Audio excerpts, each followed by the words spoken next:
We guide you through how to search filters on Instagram in 2026.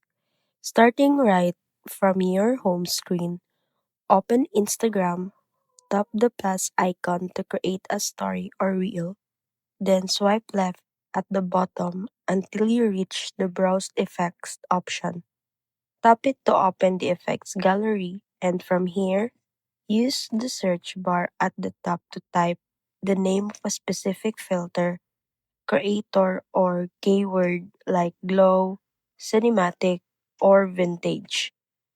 Then, tap any filter to preview it instantly on your camera. If you like it, tap try it to test or save to keep it in your filters tray. You can also find filters directly from creators by visiting their profile, tapping the sparkle effects icon, and browsing all the filters they've made. Once saved, the filter will appear automatically when you create stories or reels, making it quick to reuse anytime.